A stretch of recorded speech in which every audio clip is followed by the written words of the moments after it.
So we got this excavator in the shop today. It's here because it doesn't want to charge. So we're gonna get tore into it, figure out if the alternator's even got an output coming out of it, see if it's got the supply going to the voltage regulator that it needs to, make sure all that stuff's working, make sure it doesn't have a blown fuse, all that fun stuff.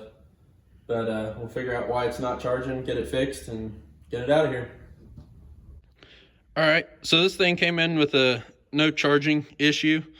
So we're gonna start with testing the battery, see what it shows. 1000 cold cranking amp battery.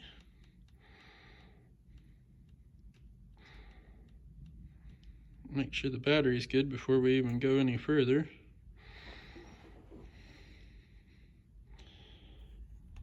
It's above 32 degrees.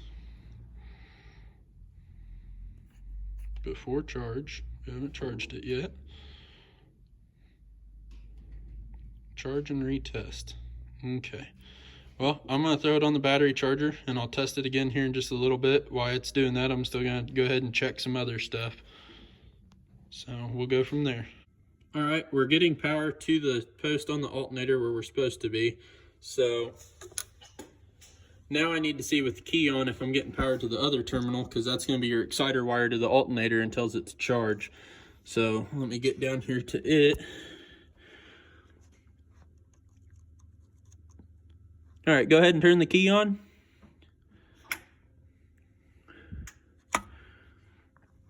Yeah, the key on. Yeah. It's not charged. No juicies. So, all right. Well, I'm gonna figure out why we're not getting power to that with the key on and go from there. I've been in here, made a good snack of some wires. Here's the main power wire here. It goes to the fuse box. So we may be dealing with just a broke wire chewed in two or something. So I'll have to figure out what circuit it is and ohm test from the alternator to where it goes. It should be to the key switch up here somewhere. But I really wished I had a wiring schematic on this. Maybe I can find one later, but I keep going along without one and see what I can do.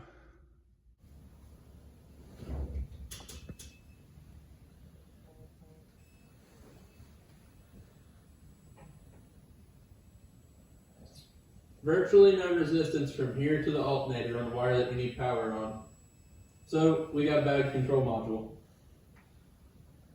The computer's bad in it, which is this whole kit and caboodle here. Awesome. Well, I guess the next thing would be, even though we have no resistance through the wire, I mean there's a little bit. So what we've done is I've hooked the jumper lead setup to the D positive on the alternator, which should be a 12 volt key on power, and it goes all the way back to the computer. Well, with key on, we're not getting any juice there. So I've come back here to the computer, which is the whole head unit on it, and it's pin 20 out of it. When I back probe it here, it is getting virtually no resistance in the wire. It's got good continuity all the way from here to the alternator. So most likely the computer itself's bad or something else is going on, but what I'll do is I'll dig into this a little more.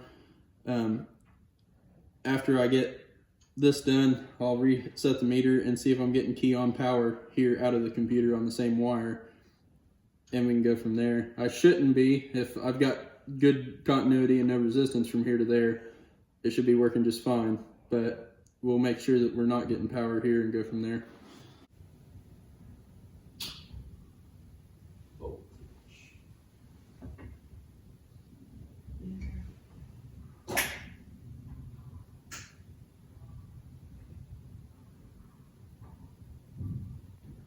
Okay, well that's interesting because it did change.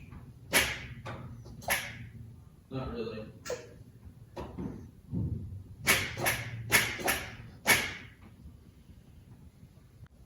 Alright, there is some corrosion on this point right here, which it looks like it's had water in it, and that's most likely our whole issue. There's a lot of corrosion and gunk going on in here. So it's going to be a bad unit. This doesn't look like it's going to be fun either, but we'll go ahead and try to find one, get one ordered, and try to get it fixed. Alright, to test my theory of the computer being bad, I'm going to bypass around the computer real quick. And so what I'll do is I'll start it, and we've got a digital readout here of what our voltage is. But when I start it and I add this red wire to the battery, that should be activating the alternator to charge. So our voltage should go up. Right now it doesn't change at all. So I'll start it real quick.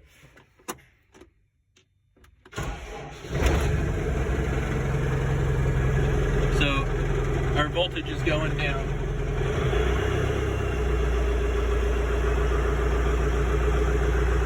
Let's give it some juice.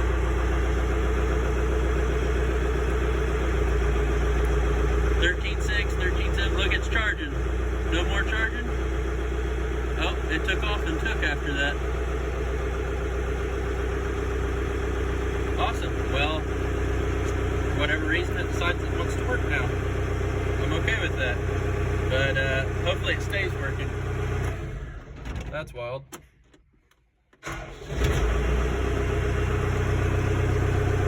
Nope, back down to 12. But if we add a little juice here and get it to charge again.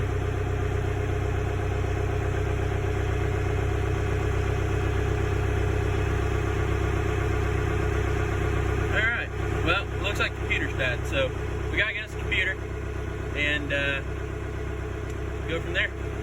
Alright, well, I'm gonna get this all unhooked and get it ready to send off. We're gonna try to get this thing rebuilt and get it back together. Our computer back, just dropped off. Looks like they put some transducers or whatever those are, resistors, transistors, something along those lines. It's been 10 or 15 years since I messed with computer chips. I did take electronics classes in high school and we used to make our own circuit boards and stuff, but there's only so much memory of stuff that you can remember, and it's been so long for me. Kind of lost memory on what the stuff's actually called. I still see corrosion here though. That kind of concerns me. So hopefully this thing works like it's supposed to. Otherwise I'm going to be making a phone call down there. And it won't be a very friendly phone call. Alright, I'm going to grab a baseline reading off the battery here before I start it. Once I find where I've set the test light. All right, I got the computer put back in, getting a baseline reading here. Can you actually spin that? Let me see that. Getting a baseline reading of 12.3 volts. Okay, so I'll fire it up, then we'll see where we're at after it's running.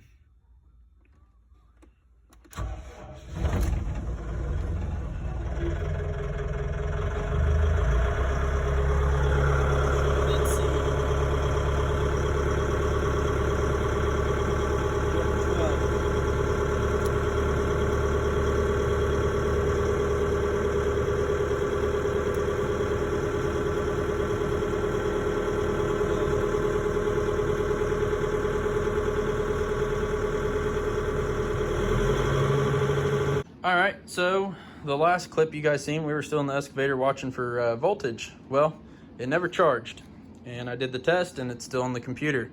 After doing a little bit of looking through the computer here, if we look right through there, see that ribbon? That's got a chewed wire plumbing too. Not only there, but also, if this thing will focus, it's the same wire, or same part in the ribbon, it's just in another spot. If I can get this thing to cooperate. Shine some light.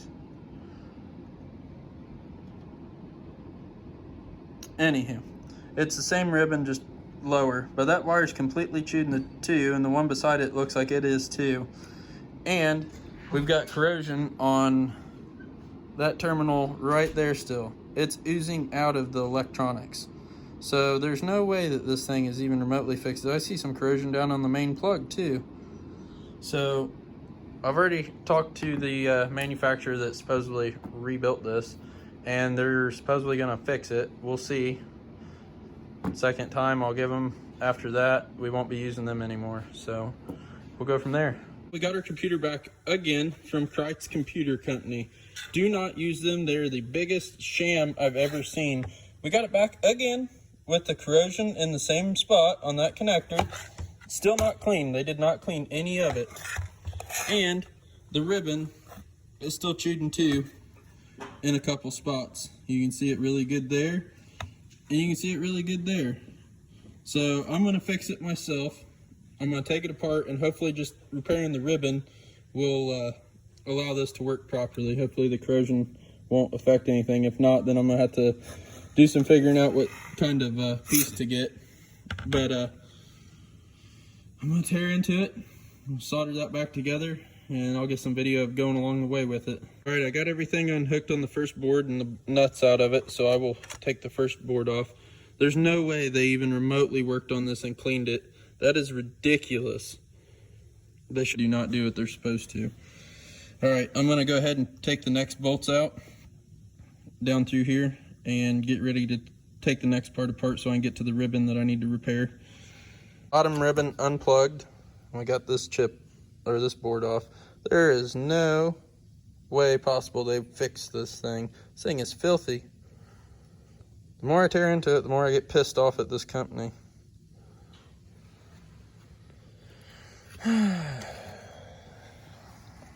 But here's our culprit.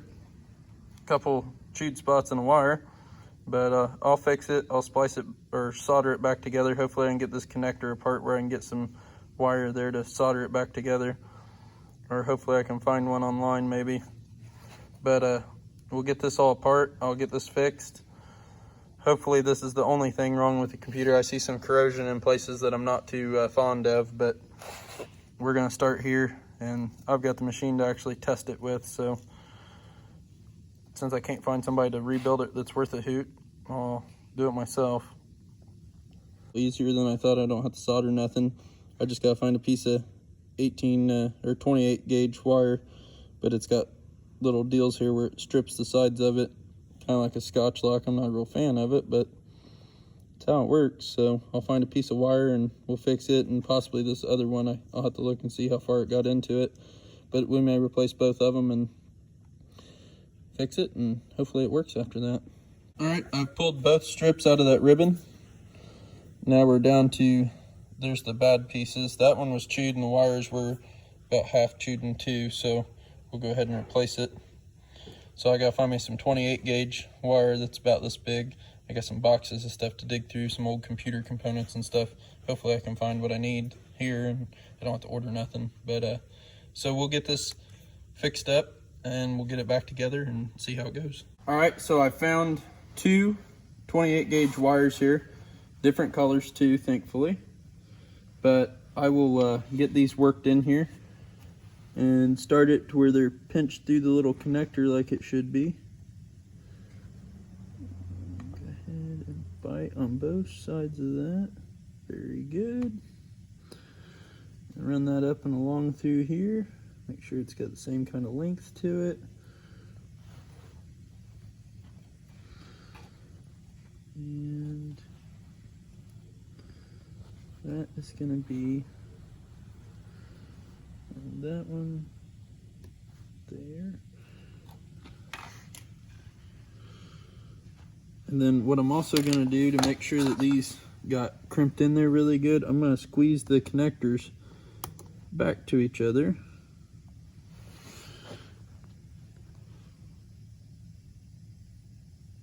And make sure it bites into this wire. So I know I'm getting a good connection. So I know those are connected good. So now I'll cut that one off. Time to do the red one. I'm going to test to make sure those wires have continuity going across it. And what I mean by continuity is on all multimeters you set it to an ohm setting, and you make sure you hit the function button till the little speaker thing comes up. And if you can hear this, it makes a beep sound. If you have continuity, it makes a beep, and you'll have within 0.15 to 0.12 to all the way up to some stuff will be 0.5 ohms resistance on the on the meter for good continuity. But to do this, I'm going to touch the pins that go through the wires. So the blue one to the blue one, that one's beeping, so it means it's within spec, and it's, yeah, it's good. It's within a half to the one setting. Now the red one, the red one did not crimp in well, and I'm glad I tested this because this would still be an issue. So now I gotta squeeze on the ends to make sure that it gets in the wire good enough, and then I'll ohm test it again to make sure that I'm getting continuity from the one pin to the other pin before I put it all back together. I've got it fixed now. So now we have continuity across it. So from pin to pin, because this is the top side of them, I can't get to the bottom side of it. But it doesn't matter because I know it's going through the wire and making it to the contacts on the pins. So we've got good continuity on both of them. So now I got to finish putting it all back together, and then we will go test it on the machine, and I'll get all this on video too. It's charging now. Got our voltmeter down there. It's working like it should. But I think I'm going to crush up this truck bed and run it for a second, make sure everything's good. And all that, so we'll go from there.